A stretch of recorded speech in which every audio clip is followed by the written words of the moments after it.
जिंदगी की रमक छोड़ जाऊंगा मैं, डूब भी गया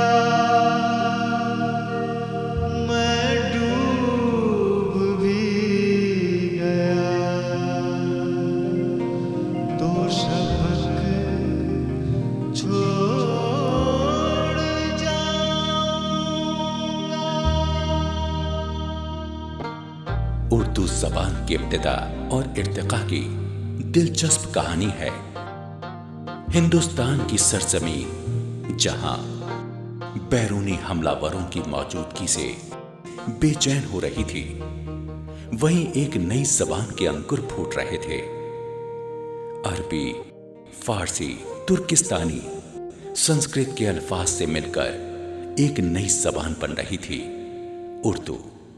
यही वजह है कि उर्दू को किसी एक कौम या तबके से वाबस्ता नहीं किया जा सकता, और इसी खुसूसियत की बिना पर उर्दू को हर खास और आम की ज़बान कहा जा सकता है। भारत के हिंदुओं, कायस्तों, सिखों और जैनियों ने भी उर्दू को परवान चढ़ाने में बढ़ चढ़कर हिस्सा लिया। उर्दू को अपने खूने दिल से सींचने वालों में जिस गैर मुस्लिम शायर का नाम सरे फहरिस्त है, वो है चंद्रभान ब्राह्मण। उर्दू, फारसी, अरबी और संस्कृत के जबरदस्त आलिम और उर्दू के साहिब दीवान शायर। कहाँ मिलेगी ऐसी ज़बान जिसने मजहब, कौम और फ़िरक़े के फ़र्क को मिटाकर उर्दू की शक्ल में एक ऐसा पैराहन दिया जिसे सही मानों में सेकुलर कहा जा सकता है। उर्दू है जिसका नाम हम ही जानते हैं दाग, सारे जहां में धूम हमारी ज़बान की है।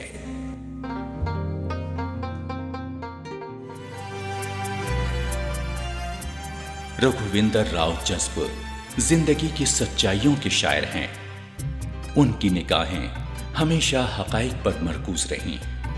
वो है दोस्त और वो प्यारा, वो है दोस्त और वो प्यारा, ये सब कहने की बातें हैं, यहाँ कोई नहीं है अपना, यहाँ कोई नहीं है अपना, ये सब कहने की बातें हैं, वो है दोस्त और वो प्यारा।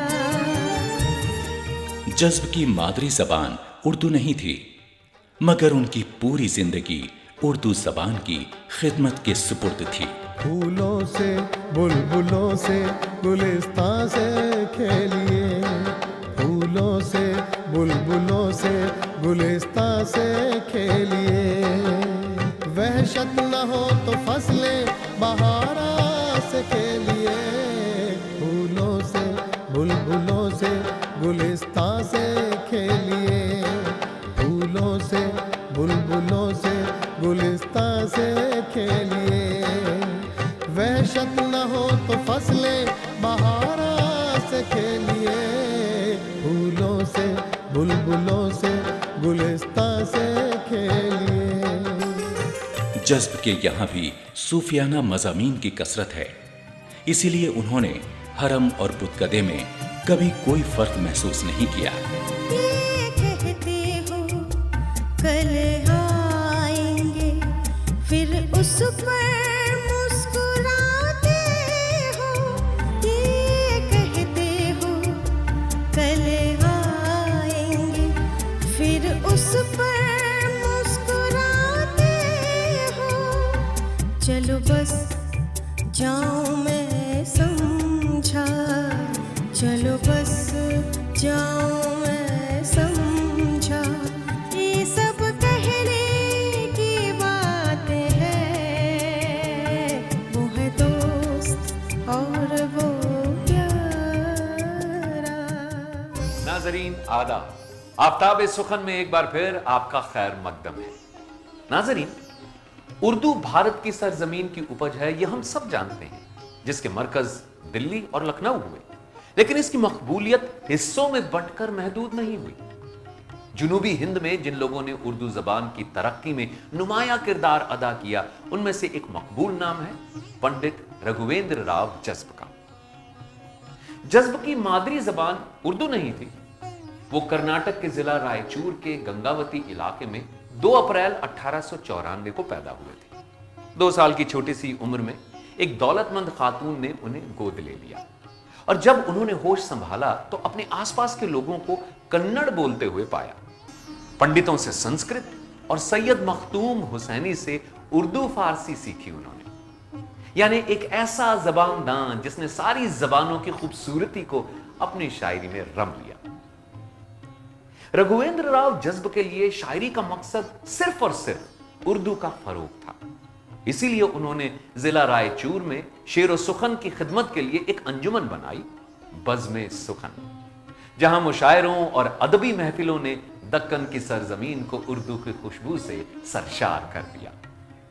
جذب کا سب سے بڑا کارنامہ تھا کہ انہوں نے سنسکرت، کنڑ اور تیلگو کی نادر کتابوں کا اردو میں ترجمہ کیا۔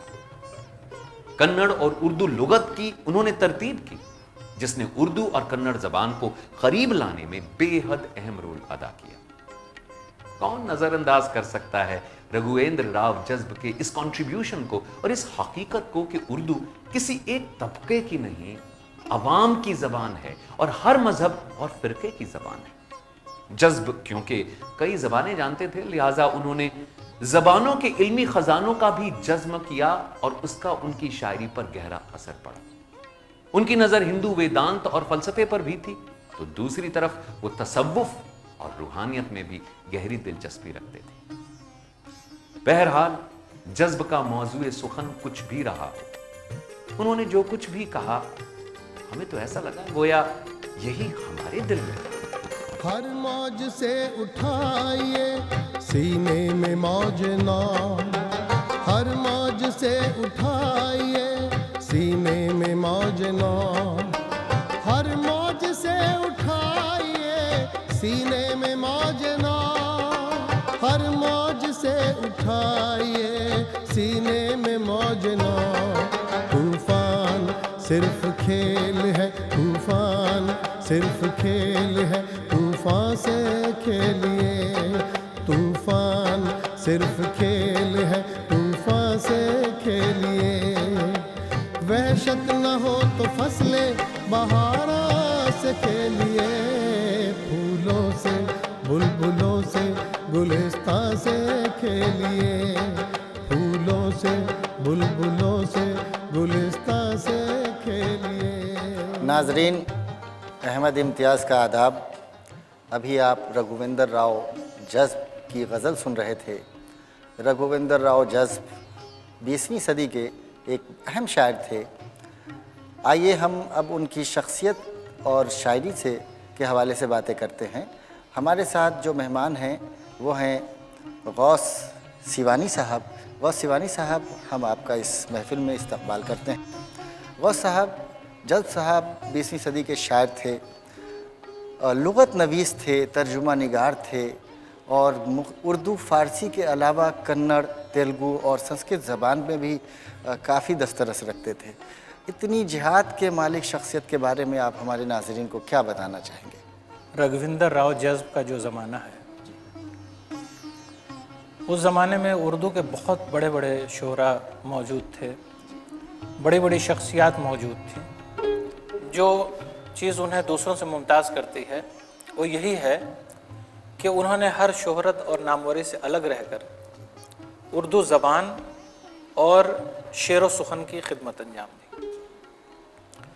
1894 میں ان کی ولادت ہوئی اور 1973 تک وہ زندہ رہے۔ آپ دیکھیے، یہ وہ زمانہ ہے جس زمانے میں بڑے بڑے شعراء موجود ہیں، اور اتنے بڑے بڑے شعراء، بلکہ اس عہد کی اگر آپ شعر و سخن کی تاریخ پڑھیں تو آپ کو حیرت محسوس ہوگی کہ کوئی گاؤں، کوئی علاقہ، کوئی محلہ، کوئی شہر ایسا نہیں ملے گا جہاں پہ بڑی تعداد میں شعراء موجود نہ ہوں۔ شاید یہ وہ زمانہ ہے جس دور میں سب سے بڑی تعداد میں شعراء موجود رہے ہیں۔ اب اتنے بڑے شاعروں کے بیچ میں رہتے ہوئے کسی شاعر کی اپنی پہچان بنا لینا، یہ بھی اپنے آپ میں بہت بڑی بات تھی۔ تو رگھویندر راؤ جذب کو اگر آج ہم یاد کر رہے ہیں تو اس لیے یاد کر رہے ہیں کہ انہوں نے سچے دل کے ساتھ اردو زبان کی خدمت کی اور اردو سے وہ جڑے ہوئے رہے۔ انہوں نے کبھی بھی یہ نہیں سوچا کہ مجھے اس کی وجہ سے شہرت ملے، ناموری ملے۔ وہ صرف چاہتے تھے کہ زبان زندہ رہے، جبکہ سچی بات یہ ہے کہ وہ خود، ان کی مادری زبان اردو نہیں تھی۔ بچپن میں انہیں ایک سیتا بائی نام کی ایک خاتون نے گود لے لیا تھا 2 سال کی عمر میں، اور انہوں نے ان کی پرورش کی۔ یہ بہت غریب گھرانے سے تعلق رکھتے تھے، لیکن جن خاتون نے انہیں گود لے لیا تھا وہ انتہائی دولت مند تھیں، لہٰذا ان کی بہت ہی ناز و نعمت کے ساتھ پرورش ہوئی۔ ان کی وہ خاتون جنہوں نے گود لیا تھا ان کی مادری زبان کنڑ تھی، تو انہوں نے ان سے کنڑ سیکھی۔ راجا رام نرسو سے انہوں نے فارسی زبان سیکھی۔ خواجہ مخدوم حسینی سے انہوں نے عربی زبان سیکھی۔ مختلف پنڈتوں سے ان کے تعلقات رہے اور انہوں نے وہاں سنسکرت زبان سیکھی۔ تو انہوں نے اتنی زبانوں کے اندر دسترس حاصل کر لیا۔ پھر انہوں نے باقاعدہ اسی کی ڈگری بھی لی۔ اس زمانے میں ادیب فاضل اور منشی فاضل کے امتحانات ہوا کرتے تھے جو انہوں نے پاس کیے۔ اسی کے ساتھ پیشے سے وہ وکیل بھی ہو گئے۔ تو وہ اگرچہ اہل زبان میں نہیں تھے، لیکن اردو زبان کی انہوں نے خدمت کی، اور اس لحاظ سے ان کا کارنامہ بہت اہم ہو جاتا ہے۔ تو ہم یہ کہہ سکتے ہیں کہ جنوبی ہند میں اردو کی خدمت کرنے والے ایک جذب صاحب ہیں۔ بالکل، جنوبی ہند میں تو اس طرح کے شعراء اور بھی ہیں۔ ہاں بالکل ہوئے ہیں ایسے شعراء، لیکن ان کی خاص بات یہ رہی کہ کرناٹک کے عالم پور علاقے میں جہاں ان کی پرورش ہوئی اور تعلیم و تربیت ہوئی، اس علاقے میں جب یہ وکیل ہو گئے اور 15 سال تک وہاں انہوں نے وکالت کی، اس بیچ میں انہوں نے بزم سخن نام کی ایک تنظیم بنائی، ایک انجمن بنائی، اور اس انجمن کا کام یہ تھا کہ اردو کی زبان کے فروغ کے لیے کام کیا جائے۔ تو اس بینر کے تحت اردو زبان کے فروغ کے لیے یہ کام کرتے تھے، اور مسلسل 12 سال تک انہوں نے ماہانہ مشاعرے کروائے۔ مسلسل 12 سال تک انہوں نے ماہانہ مشاعرے کرائے، جس میں علاقے کے تمام شعر فہم اور سخنور لوگ شامل ہوا کرتے تھے۔ بڑی تعداد میں لوگ آتے تھے، اس میں موجود رہتے، اور اس طرح سے اردو کی نشو و نما کے لیے یہ کام کرتے رہے، زبان کے فروغ کے لیے کام کرتے رہے، اردو شاعری کے فروغ کے لیے یہ کام کرتے رہے۔ پھر وہاں سے ایک زمانہ ہوا ہے جب یہ حیدرآباد چلے ہیں۔ حیدرآباد میں انہوں نے پریکٹس شروع کر دی، اور حیدرآباد میں بھی ان کا یہ سلسلہ جاری رہا، اور اس کے لیے مختلف انجمنوں کی طرف سے انہیں کئی طرح کے اعزازات بھی دیے گئے، اور بہت خاموشی کے ساتھ یہ اردو زبان اور فکر و فن کی خدمت میں لگے رہتے تھے۔ غوث صاحب، جذب صاحب کے کلام کو ہم دیکھتے ہیں تو اس میں جس طرح سے تصوف کے پیغامات ہیں، تو کیا ہم کہہ سکتے ہیں کہ یہ ہمارے اردو کے صوفی شاعر ہیں؟ دیکھیے، ان کے ہاں خاص بات یہ ہے کہ انہوں نے اسلام کا تو مطالعہ کیا ہی تھا، اور اسلامی تعلیمات کی جو روح ہے وہ تصوف ہے۔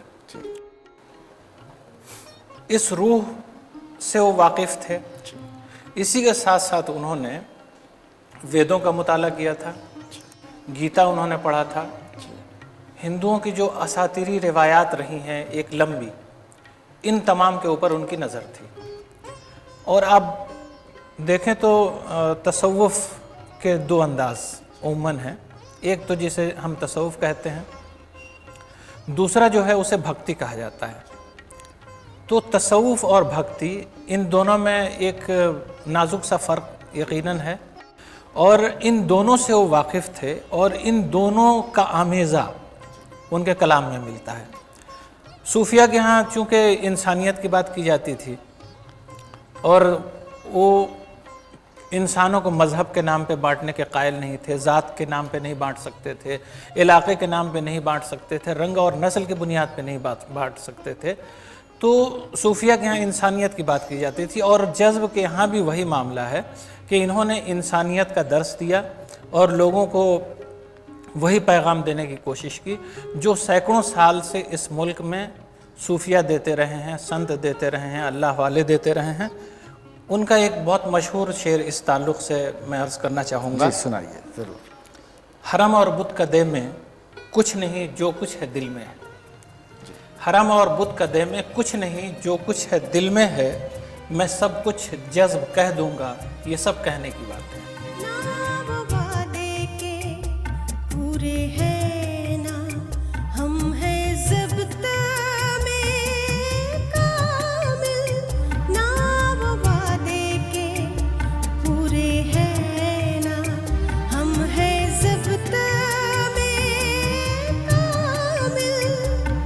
नतीजा इसका ये निकला, नतीजा इसका ये निकला, ये सब कहने की बात है।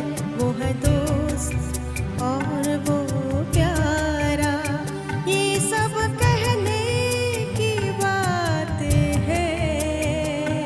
वो है दोस्त और वो प्यारा। हमारी उर्दू शायरी में जो सूफ़ी शायर कहलाते हैं, दर्द हैं और उसके बाद आतिश को रखिए, इनके ज़माने में असगर गोंडवी भी हैं, गालिब और इकबाल को अगर हटा दें तो क्या इनके असरात हमें इनके यहाँ नज़र आते हैं? देखिए, हम ये तो नहीं कह सकते हैं कि इनमें से किनका उन्होंने असर कबूल किया, लेकिन जो उर्दू शायरी की रिवायात रही हैं तो उनमें शुरू से ये सूफिया के ख़यालात पाए जाते हैं। आप देखिए कि बल्कि उर्दू के जो पहले अल्फाज और दोहे मिलते हैं वो बाबा फ़रीद के यहाँ मिलते हैं और हज़रत मखदूम शरफुद्दीन यहिया मनेरी के यहाँ मिलते हैं और भी कुछ इस तरह के बुज़ुर्गों के यहाँ मिलते हैं। तो वहाँ से उर्दू शायरी की इब्तिदा भी हो रही थी, उर्दू उन्हीं के आस्थानों पे परवान चढ़ गई थी। तो जाहिर है कि इसके ख़मीर में वो चीज़ें शामिल हो गई थी, तो इसका उर्दू शायरी का ये हिस्सा बन गए। उसके बाद से जैसे जैसे उर्दू शायरी आगे बढ़ी है, आप देखिए चंद्रभान ब्राह्मण जो खूब बहुत सूफ़ी मनुष्य इंसान थे और शाहजहाँ मुग़ल बादशाह के ये वज़ीर आज़म थे, उन्होंने फ़ारसी और उर्दू में शायरी की। उनके यहाँ भी ये तमाम चीज़ें बहुत ज़बरदस्त अंदाज में मिलती हैं। उनके बाद फिर जो शोरा है उनके यहाँ भी सूफियाना मज़ामीन मिलते हैं, तसव्वुफ़ और इरफ़ान के मज़ामीन मिलते हैं। तो उसी तरह से उसी सिलसिले की एक कड़ी हम इन्हें कह सकते हैं, लेकिन ये कहना मुश्किल है कि उनमें से किसी एक से उन्होंने असर कबूल किया था। अब बल्कि इस पूरे सिलसिले से मेरे ख़्याल से उन्होंने इस्तिफ़ादा किया था। अच्छा, गौस साहब, जज साहब कर्नाटक में पैदा हुए, कन्नड़ उनकी मादरी ज़बान है। उर्दू शायरी जो ये कर रहे थे उस पर कन्नड़ ज़बान के कुछ असरात हैं? देखिए, मेरे ख़्याल से अल्फाज उन्होंने कन्नड़ या संस्कृत वगैरह के चाहे ना लिए हों जी, लेकिन यकीनन उन्होंने ख़यालात लिए हैं वहाँ से। जी। क्योंकि उनका एक अहम काम ये था कि चूँकि वो मुख्तलिफ़ ज़बानें जानते थे, संस्कृत जानते थे और मजहबी किताबों का उन्होंने मुताला किया था, तेलुगु जानते थे, कन्नड़ जानते थे, अरबी फ़ारसी जानते थे।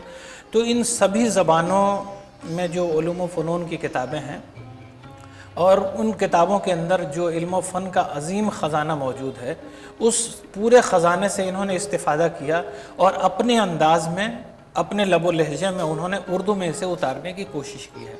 तो हर तरफ के ख़जाने उन्होंने लिए हैं और उसे उन्होंने उर्दू में पेश करने की कोशिश की है। आपकी राय क्या है? इनकी गज़ल नज़में भी कही हैं इन्होंने? इन्होंने नज़में तो बहुत कम कही हैं। कही हैं। गज़लें कैसी हैं? हाँ, गज़लों के ये शायर हैं और गज़लें इन्होंने बहुत अच्छी कही हैं जी। उसके अलावा रुबाइयात इन्होंने कही हैं। जी। अलमुग़ाने जज़्ब के नाम से एक रुबाई का मजमुआ भी है, उसके बारे में भी हमारे नाज़रीन को बताएं। बिल्कुल, ये रुबाई बहुत अच्छी कहते थे जी। और जिस तरह से इनकी गज़लों पे सूफियाना असरात हैं, तसव्वुफ़ और इरफ़ान के असरात हैं, भक्ति के नज़रियात पाए जाते हैं, बिल्कुल उसी तरह से इनके रुबाइयात में भी जी जी इसी किस्म के मज़ामीन मिलते हैं। ज़िंदगी की बेसबाती, जी जी ये बहुत बड़े पैमाने पे इनका नज़र आती है। ज़िंदगी के जो बुनियादी हक़ाइक़ हैं उन्हें इन्होंने अपनी रुबाइयात में पेश करने की कोशिश की है। यह ज़िंदगी हमारी आज है कल नहीं होगी, इन चीज़ों के असरात सूफिया के यहाँ बहुत ज़्यादा मिलते हैं। तो ज़ाहिर है कि इस तरह की चीज़ें इन्होंने अपनी रुबाइयात में पेश करने की कोशिश की हैं। इन्होंने कहा है हस्ती मौहूम शबाब हस्ती, जी है हस्ती मौहूम शबाब शबाब हस्ती, उल्टेगा कोई दम में निकाब हस्ती, जी उल्टेगा कोई दम में निकाब हस्ती, मैं खाने दुनिया में नले हाथ में जाम, जी मैं खाने दुनिया में नले हाथ में जाम, आलूदे जहर है शबाब हस्ती। जी तो जाहिर है कि इस रुबाई के अंदर ज़िंदगी बेसबाती को उन्होंने पेश करने की कोशिश की है। तो ये उनसुर उनके रुबाइयों में बहुत नुमाया है जी और उनकी पूरी किताब में अरमगान जज़्ब में तकरीबन इसी किस्म की रुबाइयाँ मौजूद हैं, जिसमें तसव्वुफ़ और अच्छा वो साहब, जिस तरह से आपने अभी ये बताया कि वो हर तरह पैगामात तसव्वुफ़ के, क्या कबीर से भी भक्ति तहरीक की बात आई? तो मैं ये चाह रहा था कि नाज़रीन को ये बताएं कि कबीर के असरात हैं इनके यहाँ, उनके यहाँ भी इसी तरह के दोनों तसव्वुफ़? देखिए, इन्होंने हर तरह के लोगों को पढ़ा था। यकीनन जब इन्होंने वस्त एशिया के जलालुद्दीन रूमी को पढ़ा था, हिंदुस्तान के अमीर खुसरो को पढ़ा था, तो इन्होंने कबीर को ना पढ़ा हो, अब्दुल रहीम खान खाना को ना पढ़ा हो, रस खां को ना पढ़ा हो, ये मेरे ख्याल से मुमकिन नहीं है। जी जी तो यकीनन उन्होंने इस्तिफ़ादा वहाँ से ज़रूर किया होगा, वो चाहे उनका नाम आए ना आए, लेकिन इस्तिफ़ादा बहरहाल उन्होंने उनके ख़यालात से किया होगा, ये मुमकिन है। जी जी। तो गौस साहब, उर्दू शायरी में जज़्ब साहब को आप क्या मकाम देना चाहेंगे?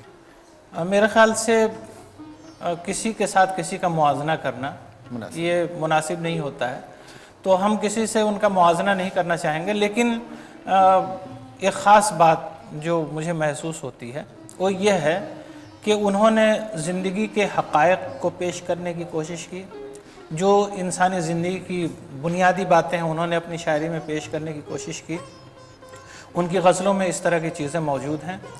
पंदो नसीहत के मज़ामीन उनकी गज़लों में बड़े पैमाने पर मिलते हैं, और इसी के साथ साथ जो इंसान की बुनियादी ज़रूरत है कि वो रूहानी तौर पे सुकून हासिल कर ले, तो इस सुकून के लिए इंसान हमेशा तसव्वुफ़ और भक्ति की तरफ देखता रहा है।